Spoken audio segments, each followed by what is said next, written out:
Monsieur le Président, en septembre dernier, vous avez été victime d'une attaque au couteau. Vous avez été blessé. Est-ce que vous savez quel était le motif de l'assaillant aujourd'hui? Est-ce que vous pouvez nous dire? Vous n'en avez jamais vraiment parlé. Écoutez, il y a l'enquête qui est en cours. Moi, effectivement, j'étais un peu ébahi puisque c'est une visite familiale très intime, hein. C'est quand même un père spirituel à moi qui était là. J'étais là, comme ça se fait ici dans la culture, pour faire le fatha. Et que, effectivement, ça soit un militaire qui amène un couteau. Donc, il y a beaucoup de questions à se poser. Bon, fort heureusement, les gens de sécurité qui ont pu assurer la situation, c'est plus de peur que de mal. Bon, maintenant, on s'est rétabli. La quête continue. Mais effectivement, ça nous donne une très belle leçon. Que là, il faut faire attention à la sécurité. Parce que si on a cette habitude d'intime, de familial, que bon, le président de la République se déplace un peu partout, comme ça, bon, je l'ai toujours fait. Et cette fois-ci-là, j'ai tiré les leçons. Donc, on va renforcer la sécurité.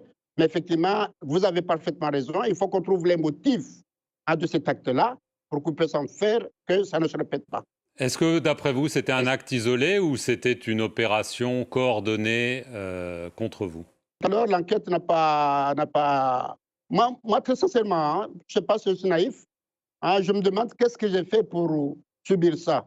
Parce que je ne peux pas voir aujourd'hui ce qui se passe ici dans le pays. Bon, effectivement, bon, on est là en politique, mais je n'ai jamais pensé à un coup de ce genre-là. Mais qu'est-ce que j'ai fait à ce mec-là pour que je subisse ça? Bon, la réalité, c'est que lui, il n'est pas venu de son propre avis.